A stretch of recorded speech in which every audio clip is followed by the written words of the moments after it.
সামাজিক যোগাযোগ মাধ্যম থেকে শুরু করে আন্তর্জাতিক যোগাযোগ মাধ্যম, গণমাধ্যম, সেটা হোক বিবিসি কিংবা আল জাজিরা বা আরও কোনো চ্যানেল, দেখেছেন কিভাবে আমাদের সন্তানদের উপর গুলি চলেছে। আল জাজিরার একটা ছবি, সেনাবাহিনী সদস্যরা অটোমেটিক রাইফেল নিয়ে শুয়ে পড়লেন লাইন দিয়ে, তাদের 20 গজ দূরে নিরস্ত্র সাধারণ মানুষ, আমরা, আমার দেশের জনগণ, তাদের দিকে সেমের অটোমেটিক রাইফেল থেকে গুলি চলল।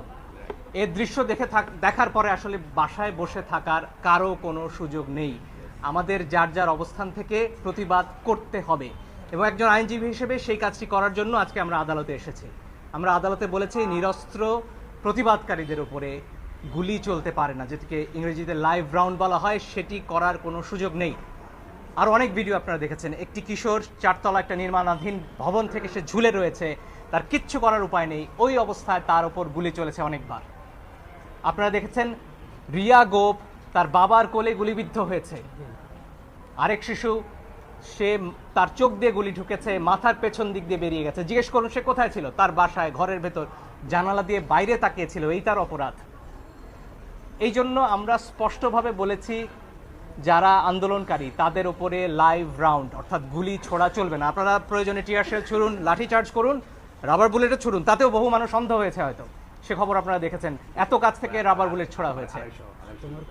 ফলে এই বিষয়গুলো সামনে আসতে হবে। আমার নিজের অভিজ্ঞতা আমি বলতে পারি, আমি ধানমন্ডিতে যখন হাঁটছিলাম আমার দিকে 2 রাউন্ড গুলি করা হয়েছে। তাদের পোশাক পরনে ছিল না, আমি জানি না তারা কারা পিস্তল থেকে গুলি হয়েছে, কারণ আমার হাতে ক্যামেরা ছিল, কোনো প্রমাণ তারা রাখবেন না। কিন্তু প্রমাণ ধ্বংস হয় না আজকের দুনিয়ায়, প্রমাণ পৌঁছে যায়। আরেকটি দাবি আমরা করেছি পরিষ্কারভাবে, ছাত্ররা সারা বাংলাদেশ থেকে আজকে বলেছেন যে 6 জনকে ডিবি অফিসে রাখা হয়েছে, তারা সেখানে বন্দী।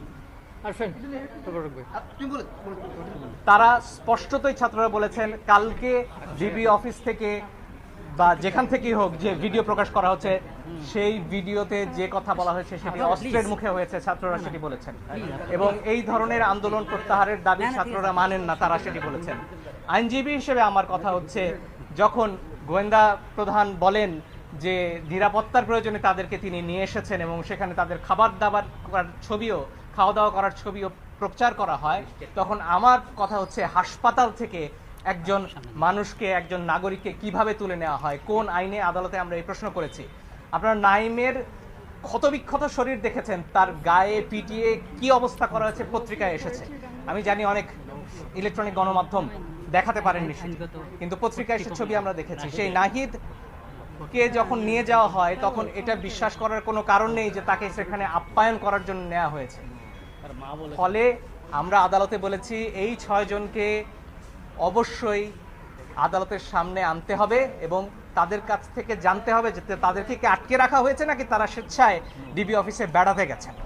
এই প্রশ্নের উত্তর আমরা সবাই চাই।